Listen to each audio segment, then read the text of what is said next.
going on, ladies and gentlemen? It's your host, your boy, George Mackay, back here on the Rewind. I know it's late. I know it's Saturday, but hey, what are you going to do? Sometimes life gets in the way. Had some personal family issues, a couple deaths in the family over the last few weeks, so Rob and I had to kind of change schedules, but he's been very accommodating. And without further ado, let me welcome my PIC.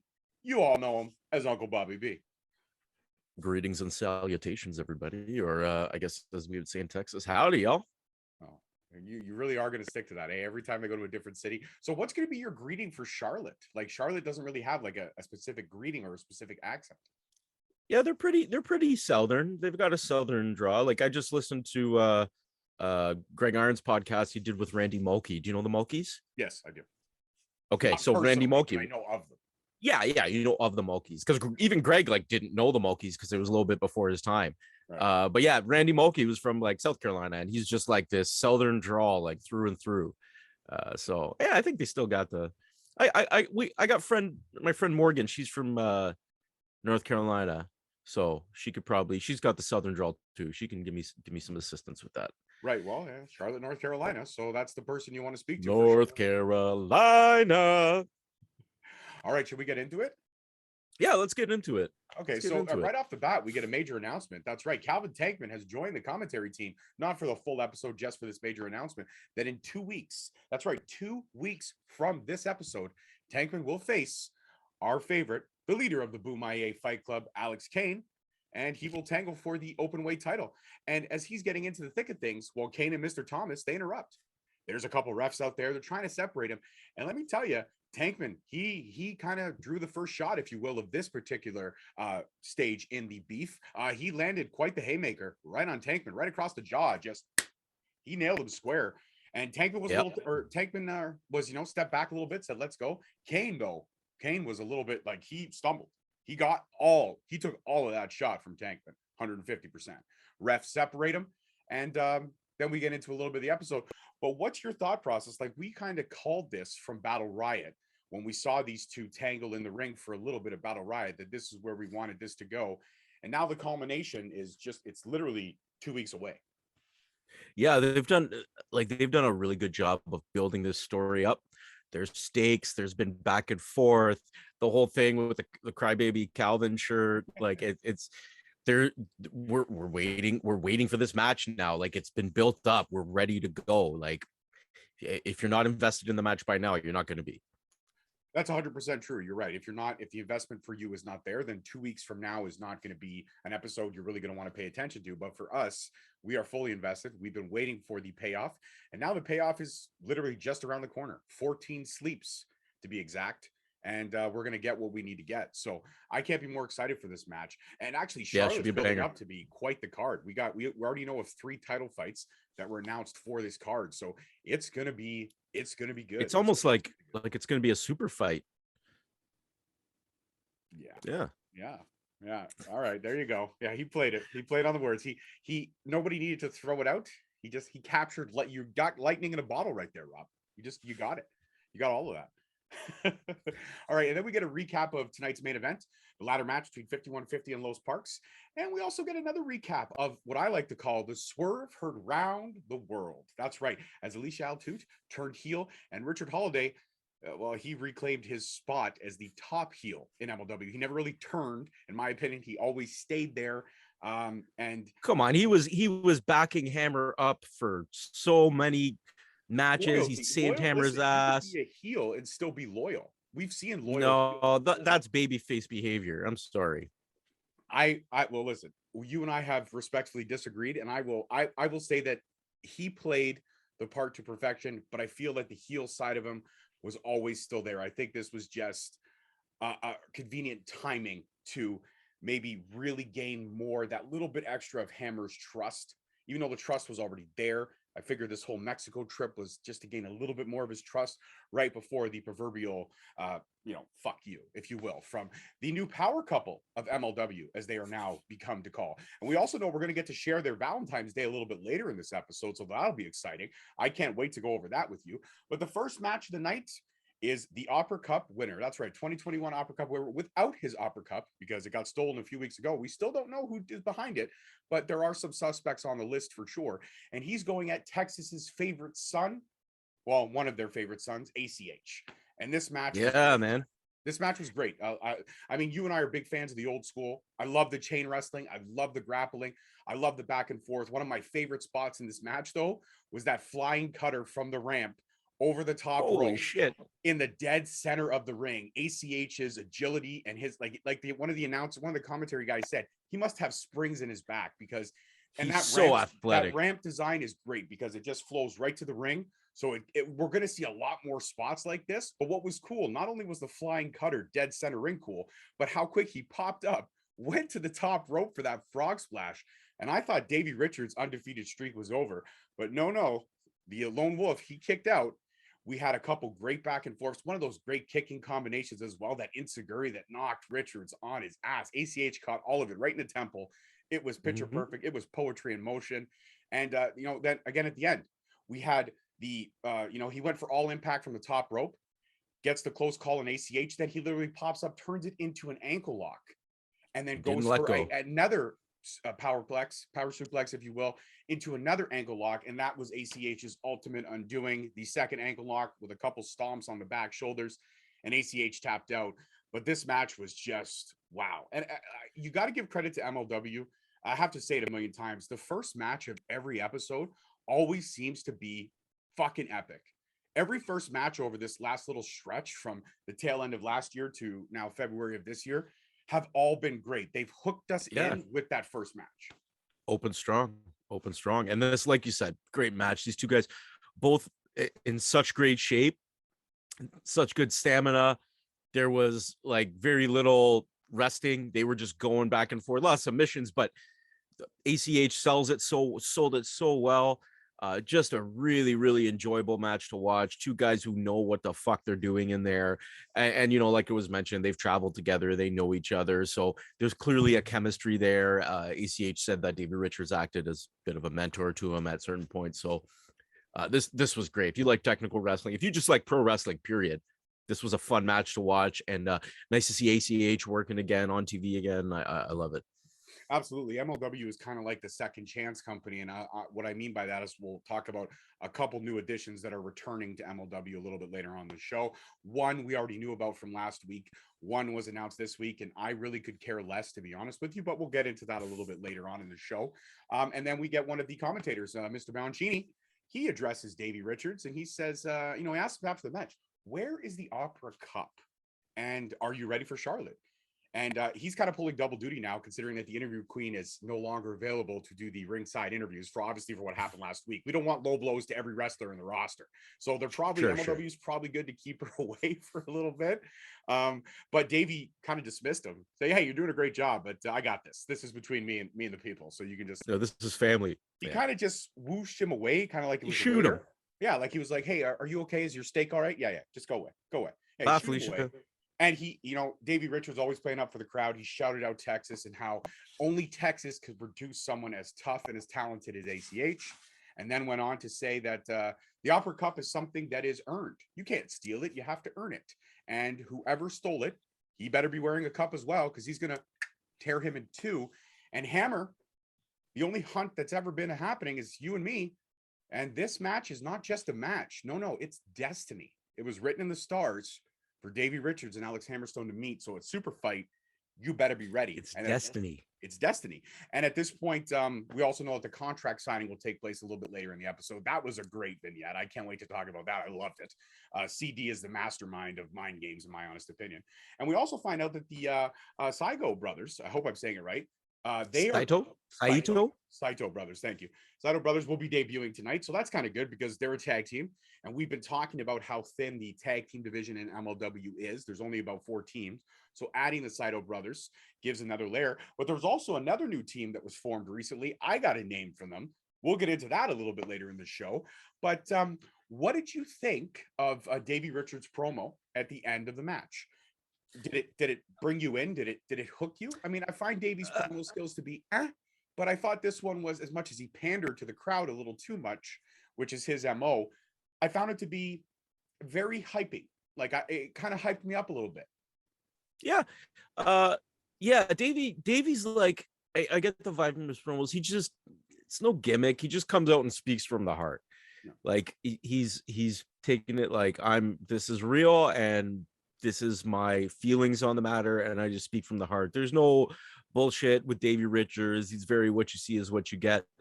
I feel like he's maybe like he could put some more emotion into it, if that's not, even though like I just said, he's speaking from the heart, that's emotion. But I don't know, he just kind of comes out and talks, and that's not necessarily a criticism or a compliment. It's just So you the want way a it little is. flavor on the words. You want the words to be kind of a little bit more impactful, if you will. Yeah, I just sometimes like feel like he's just talking, but like I said, it's that's his style. Like he's not, there's no gimmicks. He's coming out and saying how he feels. So it still drew me in, and I'm still excited for this match with Hammer and Davey. So I'm down. Yeah. We also got another promo. A lot of promos and vignettes in this episode. Usually always happens. Sometimes they're overfilled with wrestling, or they're overfilled with promos and vignettes. And this one had quite a bit. We get a Max Kruger promo. He's talking about for 2 years, he was a god. He was feared. And he feared no man. And he was established as not a man, but a monster. And Fatu can't beat him. Fatu will see his own reflection drenched in his own blood, and then Max Kruger will drown him. Now, what's exciting about drown him in it, drown him in the blood. What's exciting about this promo is that I actually heard everything. So the auto tune was turned way down. The Discord in the mic work was turned way down, and I was actually able to hear Max Kruger instead of hearing. It was nice to actually hear words clearly. And I knew you were gonna talk about that. Well, I had to. I mean, it's kind of one of the thorns in my side with the MLW production is just the fact that sometimes you can hear Kruger, sometimes you can't. But this time you could. And, this is going to happen next week. We're going to get to see Fatu back in the ring for the first time since War Games. Now, mind you, he was in last week's episode, but it wasn't really in the ring. He just kind of came out there and beat Kevin Koo. It wasn't a match. This wasn't a story told. He just came out to show everyone, hey, I'm still here. I'm still kicking, and I'm ready to go. So next week, we're going to get that payoff. We're going to get Kruger versus Fatu. This has been a steady build, like I said, since War Games. And Max Kruger, I got to say, the promo game has picked up since he's kind of left Contra in the dust. I like it. I like it a lot. And from what we've heard so far, he's very demonic. And this is the way the character should have been built for a long time. And I'm happy to see now that they are building this monster, if you will, the right way. Yeah. Yeah, they're developing like since the breakup of Contra, all those guys that kind of Contra was such a part of their identity, they now have to split that and redevelop that character based on their own identity separate from Contra. So we've seen it with Fatu with these in-depth promos where he's just sitting there sipping Hennessy, having a smoke, telling us, talking life. Now we're seeing it with Kruger where he's still the big badass monster, but he's on his own now, and he wants to get revenge on Fatu. It was, like you said, great to be able to hear him clearly. I think they're constantly tweaking that to find the right balance. And I think, gentlemen or ladies or whomever, you found it with this one. Yeah, the voice effects sounded good. So yep, should be a banger. Fatu and Kruger when that happens. I am down. Absolutely. That is gonna be a fucking battle. Absolutely. I can't disagree with you at all. And we get yet another promo. Now, this is a promo that was built from last week. Saint Laurent, he's back. He's at the actual MLW facility, and he's there with CD. And he's telling him that this pound for pound fighter that we knew about from last week, he's ready. He's coming. And CD says, I love it. Let's get him in a trios match. It'll be him and 2 other luchas, which they didn't announce till the end of the show. So you'll have to wait for that. And versing 3. And at that point, somebody else interrupts. Myron Reed, Myron Reed, he's back. And he says, CD, this line was my favorite. CD, you look like Santa Claus right now, man. I want my gift. The people want their gift. It's the rematch everyone's been wanting. It's me versus Tajiri for that middleweight championship. And CD says, I love it. I love when my fighters take their destiny into their own. A lot of destinies thrown around today. Just got to say, a lot of take their destiny into their own hands. But since you lost it in a trios match, it's only fair you chase it again in a trios match. So that means triple threat for all you people. Triple threat match will be happening in a few weeks. So it'll be Myron Reed, it'll be Tajiri, and it'll be, we don't know. It's a mystery opponent. We're So not sure it'll who it's be going to be. this pound for pound, best pound for pound fighter. Is that who it's going to No, be? he's fighting in a 6-man tag. He's going to be Okay. debuting in a 6-man tag. This mystery opponent is someone else.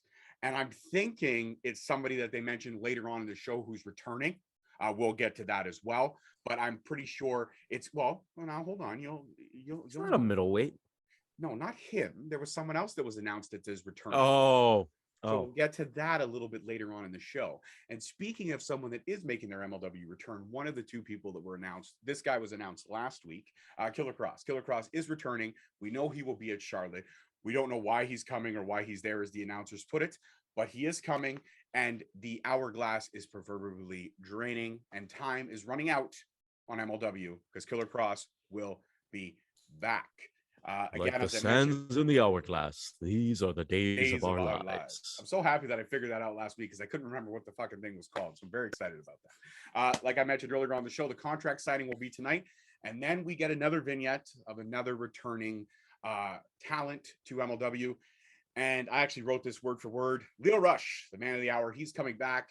And I could care less. But I'm going to throw this in the ring right now to say that he will most likely be the third person in that match. I just hope they don't bring him back like they did the first time around where he returned and he beat Myron Reed. But then we also got the payoff that was Reed versus Rush 2, which was epic. It was all kinds of epic. But I would like to see, I'm not opposed to the triple threat idea, but I think I need to see Reed versus Tajiri one-on-one. I want to see that. Again, I want to dissect that a little bit further. But nonetheless, regardless, Tajiri will defend his title against Myron Reed and a mystery opponent in a few weeks. And I'm going to throw my hat in the ring to say it's probably going to be Leo Rush. Now, I know that's not really a mystery opponent at this point, that we know that Rush is returning, but there was no timeline established in his vignette. He just says, you're going to see me again real soon. So real soon could be next week, could be the week after, could be 2 months from now. I'm not sure.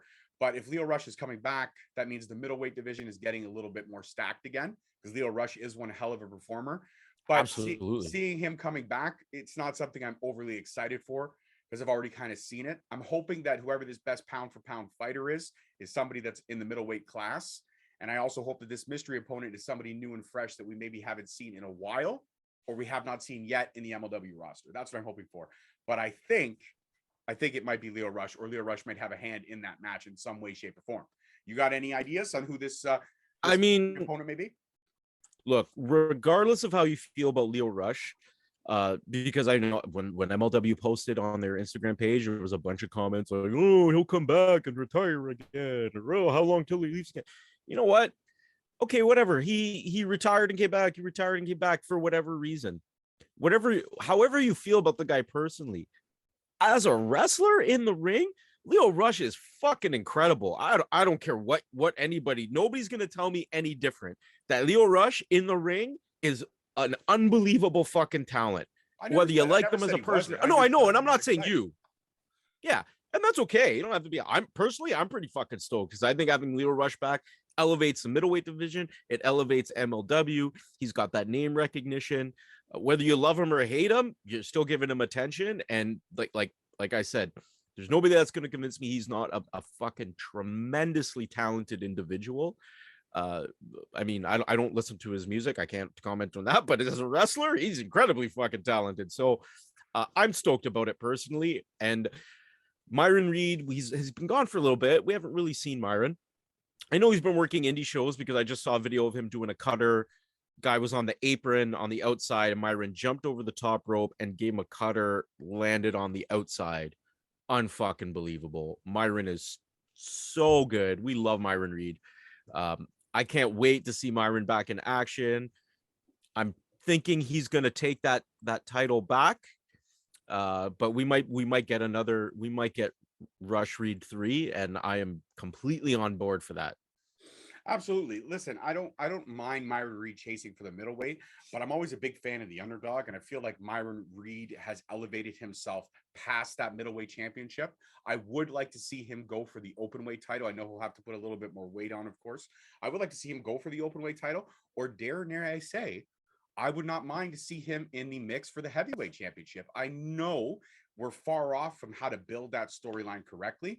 But I feel like, for example, if Hammer is to drop the title to Davey, which I doubt is going to happen, but if Hammer does eventually, because we know we're going to get Richard Holiday versus Hammer, it's going to happen down the line somewhere. So I don't see Davey Richards pulling it out in Charlotte. It's going to be a hell of a match, but I don't see it. But if somehow Richard, with the help of Alicia, would be able to, get that title from Hammer, I would not mind seeing Myron Reed being thrown in that mix, because Myron Reed versus Richard Holiday would be great. I just feel like Myron Reed has elevated himself past that middleweight championship. He represented it twice fully. He is the only two-time middleweight champion in the MLW history, and that's great. But I want to see Myron chase other titles in MLW. And I think Myron is ready for that. I feel like he's hit that glass ceiling, and he's ready to level up and punch through. So I think Myron Reed in a mix for those other championships would be very exciting for me to see. All right. That's just my point. And now we get an addition of a new tag team. These are two singles guys. They kind of mix well. They kind of flow well. And naturally, they go together. Obviously for their love of beer. And if you don't know what I'm talking about, big, stinky, hairy, sweaty Southern guys, like what's not to get them together here? They're very uncouth, unconventional, and unsanitary. And if you don't know what I'm talking about, we'll get into that a little bit later on. But yes, new tag team formed. It's Gnarls Garvin and Bud Heavy. That's right. The big boys from down south are back. Bud Heavy, Philly's favorite son. Well, only because that's the only city where he really said. I guess he's not from the south. He's from Philly. I'm not sure, actually. Philly doesn't count as the South. No, I know that. Pennsylvania. But he's but I think his origins might be from the South. But when he came out, he said he was Philly's favorite son, and he has been wearing that Philadelphia Phillies jersey every episode since. So I think he's got a connection with Philly, anyways. And we know Gnarls is from Kentucky. Absolutely. So he's from Kentucky. He's whooping ass. He's drinking beer. We met his uncle in the promo today. His uncle has no shoes. And somehow Bud Heavy was sleeping in a dumpster that was filled with beer. Not empty beer cans, but beer. And Gnarls said, I beat you, but I like drinking beer. You like drinking beer? Let's have beer. So they had some beer. So they don't have a team name yet, but I would love to, throw out an idea. I would like to call these guys the Triple U. That's right. Unconventional, uncouth, and unsanitary. And also unintelligent. So maybe the 4 U's. The 4 U's. Jeez. I just think they should just be called unsanitary. That should be the team. Or even like drinking buddies. Okay. Drinking buddies. Yeah. Yeah, just throwing it out there. But they were facing the debuting Saito brothers. And the Saito brothers, yeah, they're from All Japan Pro. Young guys, they look good. Looked a little bit out of their element because Gnarls and Bud Heavy are more of a brawling style. Well, Gnarls is. Bud Heavy's just kind of always happy to be there. Looked a little bit out of their element, but they did hit that double choke slam, which was great. And then that finisher, I'm not sure if it was supposed to be a frog splash. It almost looked like the one Saito brother just kind of fell on Bud Heavy. I'm not sure what. I'm not sure what it was supposed to be, but it looks like he just kind of toppled over like Jenga. He didn't kind of get his upper body forward enough. Yeah. He came down kind of lower body first. It was like when Snoop did that splash. Not that bad, but yeah, like I think. As it was mentioned, these are two guys that were born in Japan and then moved to fucking Nebraska. Yes. But they've come up through US and Japan. Yeah, they've come up through the Japan dojo system, which, if you're not aware of how, as they mentioned, like the dojo system, the way it works in Japan is very different than just going to here. You're going to train wrestling and you go to school and you're putting up rings and doing shit. But there, it's like you're like somebody's. It's almost like prospecting for to be a biker. It's like almost that kind of thing. And they're just putting you through insane workouts. So these guys, like, if you make it through the Japanese dojo system, you're automatically like got some cred. These two dudes are very large. I think it's 6'3", both of them. 6'3" in the 240 to 260 pound range, and not like thin. They're like pretty thick dudes. So it was like almost like a hoss fight in a way. It was 4 big ass guys in the ring just slapping and kicking the shit out of each other. Yeah, and I liked after. I think sorry, go ahead. No, I was gonna say, I think, like you said, it was a little bit. They were maybe adjusting to working a more American style. I think they were a little bit out of their element here. But it just in the fact of the North American style, because they have to adapt to it when they come here, which is unfortunate. I always feel like every style should be appreciated, but I feel sometimes when other wrestlers come from other countries, they feel like they may have to adapt a little bit into our way of storytelling, which isn't the right way. It's just our version of it. I felt Yeah. that these guys, they had a great showing, and what I liked about the match at all is that Gnarls and Bud didn't really not go over. Like, it wasn't a squash match. They had their spots, they had their moments, and even at the end of it, when the Cito brothers, their hands were raised, Gnarls was still trying to fight. He was in there. He was throwing cheap shots. So the good thing about this is now we have two additional tag teams, one kind of thrown together, which is usually a pairing when creative doesn't have much for these two guys to do. Well, let's throw them in a division that's lacking a little bit, kind of like they did with Cesaro and Sheamus when they became the Bar. There wasn't really creative for them. So they threw, I love the Bar as well. They threw them into the tag division and it worked well for some time. Now I see these two guys. So at least now it's not just going to be Los Parks, 5150, and the Von Erichs chasing the straps. We've got other teams in the mix, which does help things. And at least it makes the tag team division a little bit heavier. We get a little more depth. Yeah, a little bit more depth now, so we can see some storylines. And I'm not going to lie, I would not mind the unconventional style of a Bud Heavy and a Gnarls Garvin going at 5150. Ultimately, 5150 would win, but I think that match would be entertaining as fuck. I really do. Sure. I really do. And I enjoy, I want to see more of the Cito brothers. And I hope that we get to see more. And I just hope that they're allowed to kind of be a little bit more free with their way of story. Well, and also remember, like, they said they came through the dojo in 6 months. And again, not to just echo what Joe said, but that's fucking, like, that's ridiculous to go through the whole system in 6 months and start getting matches. They clearly see value and ability in you, but it also means these guys are still learning.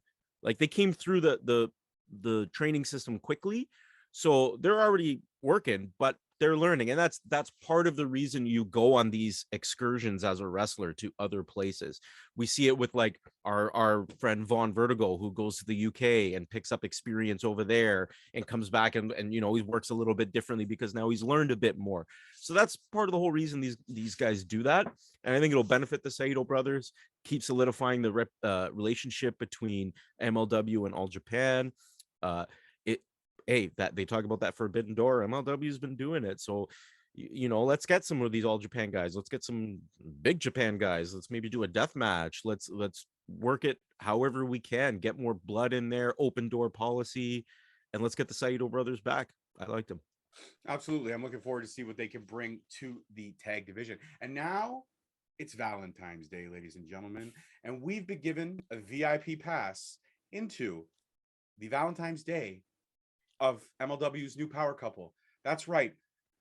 My good friend, Alicia Altut, and my other good friend, the dynastic one, Richard Holiday. Richard Holiday is also a friend with Rob, but Alicia Altut and me, we're like besties. No, we're not. We're just really good. Like, she's always been sweetheart to me, and I've always been respectful to her. And I love the swerve that was heard around the world.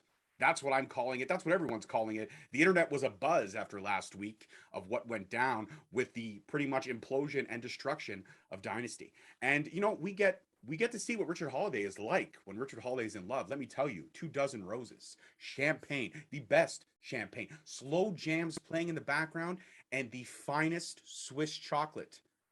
Direct from Switzerland, imported. He didn't just go to some store and pick up Swiss chocolate. No, he got it imported, because that's how Richard Holiday rolls for his lady love. Okay, and a couple great quotes from this is that Richard is so happy that he has shed himself of this overweight, juiced up burden. Yes, juiced up burden. A loser by the name of Hammer. When Holiday lost his Caribbean championship, Rob, where was Hammer? Where was Hammer, Rob? He was nowhere. But every time Hammer needed Holiday, he was there. Pagano, he was there. Putting on the mask of one of the Lucha Underground soldiers and literally breaking into the basement to save Hammer from being captured, Holiday was there. And you know what? Hammer, you are not dynastic. You're not on the same intellectual level of someone like a Richard Holiday. And the only person that's going to beat Hammer for that title is Holiday. Holiday's heated at this point, but Alicia, she just strokes the back. She says, calm down, baby. It's okay. He's like, I'm sorry. I get so fired up. especially when I'm talking about this situation, but also when I'm looking at you. They embrace in a romantic kiss, and then she looks at the camera with that sexy resting bitch face that she has and says to the cameraman, "Get out." The door closes, and we know what goes down. Alicia and Richard Holiday, they shared their love with the world, and Valentine's Day was beautiful. Okay, What are your first of thoughts all, on this epic Valentine's Day? Alicia doesn't have resting bitch face. She has resting badass face. Sorry, There's a my difference apologies. because Resting Alicia's. badass face.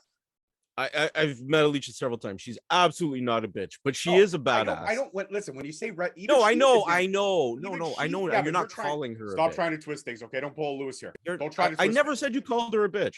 All right, I'm not I'm just saying. implying that, or there's no inference, Even she implication, said that sometimes rumors, or innuendo. No, she is a sweetheart, but she's also said sometimes she does just have that facial expression that people think, oh, I'm going to stay away. But she's an absolute sweetheart. Even with Richard Holiday on her arm, she's still a sweetheart. And you know what? She may make Holiday a little bit more sweeter. I absolutely believe that. I think like resting bitch face, as it's called, is almost like a natural defense mechanism. It's like an evolution, like how plants will evolve spines so that like certain animals can't eat their shit, and then those animals will evolve longer tongues so they can slide past the spines. I think like people who get, or women specifically, who get a lot of attention, specifically unwanted attention, they just naturally have evolved their resting face to say, don't fucking talk to me, because they get so many people who talk to them when they don't want to. So I think that's just a natural evolution for some people, and it's not conscious. It's just nature. Mm-hmm. It's Darwin. If Darwin was around, he'd have a book on this shit. Okay, I'm telling you right now. Fair enough. But I love heel Alicia. This was a great segment. Okay, like you said, Richard just smooth as silk. I appreciate Richard's style because it reminded me of myself very much. Like the way, sorry, I just get so fired up, especially when I'm looking at you. I'm like, that is the exact same thing I would have said if I was in that situation. Absolutely. So I appreciate Richard's style. Surprised they weren't at like some sort of 3 Michelin star restaurant or something. I think they might have been, but they're in the VIP section, which allows them just access to the private room by themselves. Gotcha, or it might have been a 5-star hotel that they were staying in. Sure, could have been. Sure, it looked like a fancy lounge. Oh, there's also one quote I forgot to mention. Hammer, Holiday's in your head, baby. He's living rent free in your head. And speaking of Hammer not being at his, all in right now with everything that's going on, we get to the contract signing. And the great thing about this contract signing was this was the magic that is Cesar Durant. CD is so good at fucking with you. Even when you think he's not fucking with you, he's fucking with you 10 times more than you've ever been fucked with before. And he pretty much says, gentlemen, you will be fighting for the Superfight for the heavyweight championship. And he says, the Lone Wolf David Richards versus Dynasty's. Wait a minute. Sorry. Is Dynasty still a thing? Is that still happening? That was gold.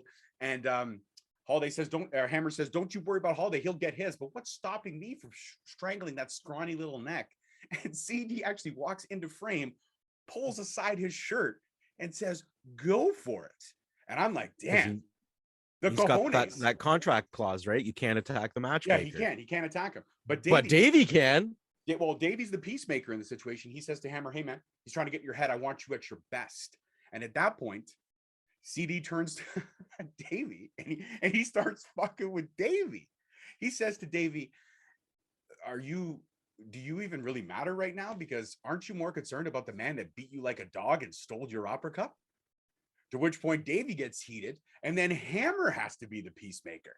And Hammer stops Davey from hitting CD. Yes, he did.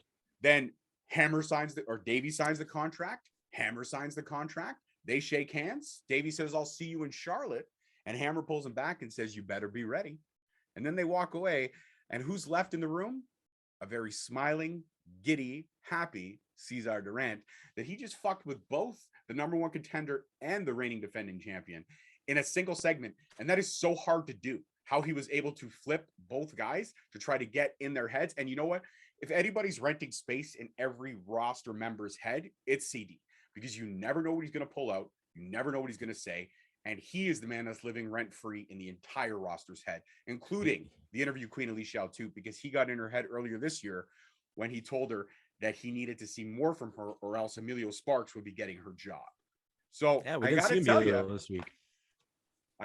CD has been all over the place. And he says, you both better be ready for the biggest fight of the year in Charlotte. Like, you better be ready. You better tear the house down.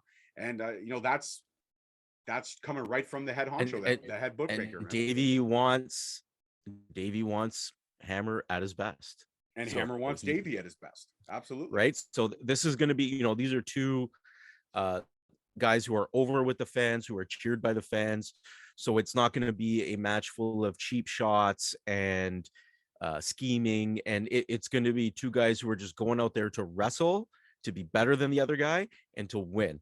And this is going to be like, I can't wait for this match because it's going to be so good. Two guys who clearly respect each other, but they have that animosity because there's a title on the line.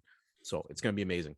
Absolutely. And the only way this match is going to finish out, unfortunately, is with Hammer winning, but not winning cleanly. I feel like Richard Holiday will get involved, somehow get Hammer disqualified or Davey disqualified. Hammer will keep the strap, therefore setting up kind of a triple threat situation or a grudge match between Davey and Holiday, in which Davey will get injured and be out of commission for a few weeks, therefore leading the straight line to Hammer. I believe before the end of this year, actually, you know what? Before the end of the summer, we're going to get to see the payoff that is Holiday versus Hammer. And dare I say, we will have a new heavyweight champion in Richard Holiday. There's no other way I see it going. It's time that a heel of Richard Holiday's caliber. Hold on, I'm getting to something here. I can already see your face twisting and stuff. Just give me a minute. Jacob Fatu was a great heel, but he had a mouthpiece beside him. Richard Holiday doesn't need it because Richard Holiday is the whole package in terms of promo skills and everything. So the only way I see this happening is if the underhanded tactics of a Richard Holiday and the new power couple, Alicia and Holiday, get involved. They end up swindling Hammer out of this title. And then we get to see what a full Holiday heavyweight champion looks like. And I think it's been a long time coming. I think it's well overdue. As much as it's almost like the build from Hammer and Fatu.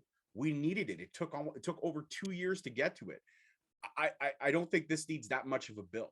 This needs to have that ending rather soon. So I'm going to say I'm giving this whole storyline another 6-month window from here. So I'm going to say March, April, May, June, July, August. We're going to get the payoff for this. And I think we will have a new heavyweight champion. And that's the way it's going to work. I think they'll drag this out for a little while. By May, June, I think we'll see the story start to wrap up. But I think Hammer might retain in this situation. I don't know. They could flip it to Richard and then have Hammer chase it back for his rematch. I don't know. It'll be interesting. Even if you give me that trifecta of Fatu, Holiday, and Hammer kind of all chasing Holiday having a bullseye on his back from every which way, right? There's so many matches that we haven't seen that this storyline could potentially build to that. So all I know is that I see the end game for at least this storyline being Holiday raising that strap as the newly crowned heavyweight champion. That's just my pick as a little armchair booker, if you will. That's the way I see it. Sure. And now it's main event time. That's right. Los Parks versus 5150 for the MLW Tag Team Championships. And it's a ladder match. Los Parks comes out. They look focused. 5150 comes out. Julius Smoke jumping around. I fucking love this man. He is gold to me. Jumping around, getting me all kinds of hyped up. And 5150 walks out with two very smoking hot ladies as they are holding the IWS? No, IWS is Montreal. No. IWA. Thank you. I was gonna go IWGP and I'm like, oh, that's horrible. Oh my god, he screwed up again. Oh, let the internet comments fly. Jesus. At least I don't read storylines from newspapers and fucking nobody's letting it relax. Just fucking shut up. You shut up. Shut up a minute. Strategy. So anyways, he comes out with two smoking hot ladies. They're rocking the IWA championships. Danny gets gifts from both ladies. Slice grabs his title and says, give me back my gold. They go in the ring. They're all hyped up. The MLW tag straps are hanging in the middle. And we get a ladder match. And yes, we've seen Los Parks versus 5150 in a street fight. We've seen them verse in all kinds of aspects. This was just a straight up ladder match, but I liked it. There was a couple cool spots. Slice Boogie took a spear on one of the ladders from Hijo de la Park, which was pretty cool. Danny Limelight jumped off a ladder onto one of the support beams, did a nice little corkscrew onto Los Parks. That was cool. Julius Smoke running his mouth, always fun. Then we got Homicide jumping in the ring to help 5150. Then LA Park came out to help his sons. A lot of back and forth. We had a little, typical top of the ladder, forearm exchange. Danny fell. Yeah, your ladder exchanges. Los Parks may squeak it out, but they were doing the whole reach gimmick. They couldn't pull it off. Slice got in there. He picks up Hijo del Park, puts him on his shoulders, and then Danny hits the stomp on the back, which they call, according to the one of the commentators, I heard it as the 455. I'm not sure if that's right, but he hits the 455, and 5150 climbs the ladder. They retain, and as they're celebrating, Danny Limelight's telling the crowd to go fuck themselves, and I loved every minute of it. Slice is just, smiling. He's got both straps on. They got both straps on, and the end of the show was with 5150 raising their arms because they did this one for Conan, and they are still your tag champions. And now they got a straight shot to the Von Erichs, and it's going to be good. And right before we talk about this match, just quickly, the end of this episode ended with a recap of Max Kruger and Jacob Fatu one more time, because they are building that as the main event for the next show that we're going to see, and that's happening next week. But a lot of good stuff happening, a lot of excitingness. I love the fact that every week we're getting these mystery opponents, or we're getting people returning. MLW right now is just percolating again, like they do every year. Usually February and March, they have their strongest months of every year, in my honest opinion. And this February has been solid, and I know March will be solid as well. And I'm looking forward to all the things they got coming, from Superfight to Kings of Coliseum. There's a lot of great stuff happening, and MLW is the place to be, or to watch and enjoy if you like good wrestling. 50-50 on promos for certain wrestlers, but all in all, just great abilities and great fun and great production value. MLW's everything very enjoyable. So you ready for this episode soundbite? Because yes, I'll tell you right now, I don't care what you're watching. I don't care who you like. There's not a tag team in the fucking game right now that is on 5150's level. No disrespect or shade to anybody else. I don't care if you're talking about FTR. I don't care if you're talking about the Young Bucks. I don't care if you're watching WWE Indie. Nobody is on 5150's level right now. Every promotion should be banging down their fucking doors to get these guys in there. I don't know what people are waiting for. And my dream match right now is 5150 Proud and Powerful. I don't know. AEW, get on the fucking phone to Court and get those guys over there for a match. That is a money-making match. AEW had their shot. Both Slice and Danny were on AEW Darks and Elevation. I know, but and they missed the boat. Court Power snatched them up, and rightfully so. Hey, but I'm saying it wouldn't be good for MLW. It would be good for AEW to have that match when they see that shit. I think if anything, AEW should bow down and show a little bit of respect to the number one tag team in the game. And why do they have to go to AEW? Send Proud and Powerful over there. Send them to MLW. Hell yeah. I don't think Danny and Slice need to be going to Jacksonville. I just want Danny and Slice to I want them to see the level they are on AEW. I want everybody on AEW to see what MLW's gotten, what these two guys have gotten, what the fuck they're missing out on. Because I cannot describe how enjoyable those matches that 5150 are having. For the last few months, they've just been absolutely on top of the game. Can't say enough good things about these two guys right now. Well, and I mean, go through the archives of MLW Rewind, at least from January. That's all we've been talking about, is how great these guys are, from their promo skills to their ring ability to the fact that everything. We nicknamed one of their moves, but then we found out from Danny that it's actually called the Kapaku, which is fine. But I still like Puerto Rican pride. That's just where I'm at with it. That's where I'm at with it. All right, should we get into the power rankings before we say goodbye? Yeah, if you want to. Absolutely. We missed out on them last week because we were a little bit rushed, but this week I think we have time to do it. So power rankings, I will let you kick it off at number 10. Actually, no, you kicked it off 10? Last time. I'll kick it off. Stop talking. Okay, you kick it off. I'm actually going to give it to Gnarls Garvin and Bud Heavy. I really enjoyed that promo. I thought that was fun. I think these two guys are fun, and I think putting them together was a smart idea because they both play very well off each other, from the unsanitary Gnarls Garvin to the uncouth and unintelligent Bud Heavy. They make for a good time. So I like these two gentlemen, and they're going to rock it at number 10. Number 9, let's give it to LA Park, who fucking came in with that spear into Homicide, into a pile of people. I thought that was a nice little run-in. Giving it to LA Park. Nice. I will give number 8 to Davey Richards. spoke from the heart this week. He talked a lot about what he's going to do, and I enjoyed that little three-way dance he had with CD and Hammer in the contract signing. I thought Davey impressed me, not with his ring ability this week, because it's always impressive, but his out of the ring ability in terms of cutting promos and even holding character. So I appreciate Davey Richards for what he did this week. So number 8, Davey Richards. And on that note, number 7 is going to be ACH making his MLW return in his home state. Didn't win the match, but he made Davey Richards look great, and his performance was fantastic, and it helped it to be a very enjoyable match. So ACH. Absolutely. Number 6, I'm going to give it to our boys, the reigning defending tag team champions.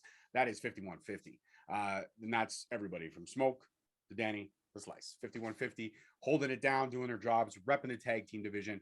They are the mountain top, and nobody's going to touch them for a very long time.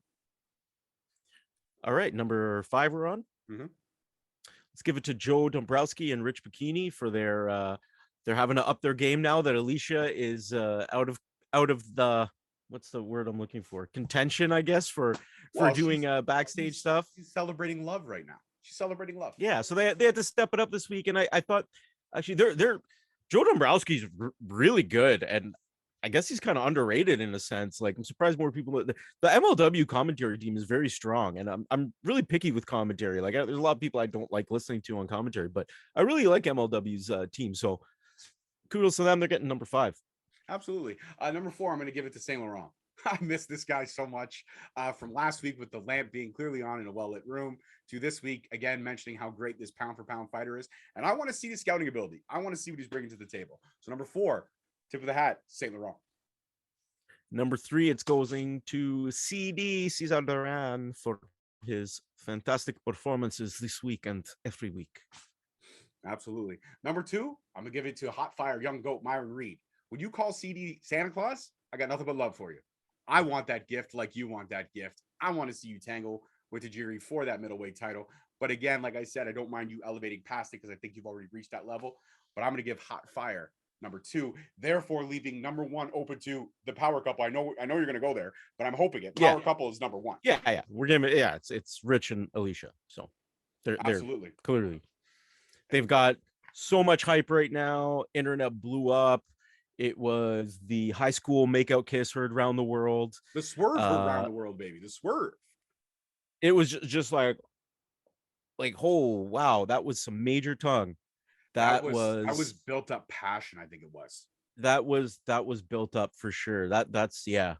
So they're taking number 1. They've got a lot of heat on them right now, and I think that it couldn't be more well placed because there's nobody who is going to generate that kind of hatred like Rich and Alicia just being mean together.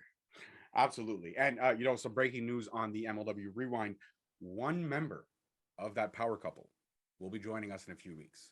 Comment below who you think it is. We've had both of them on the show before individually, and we're going to get one of them back in the next few weeks. I am working on it. I have been speaking with that individual, so we're going to be tying it up. I haven't mentioned it to Rob, so breaking news to you.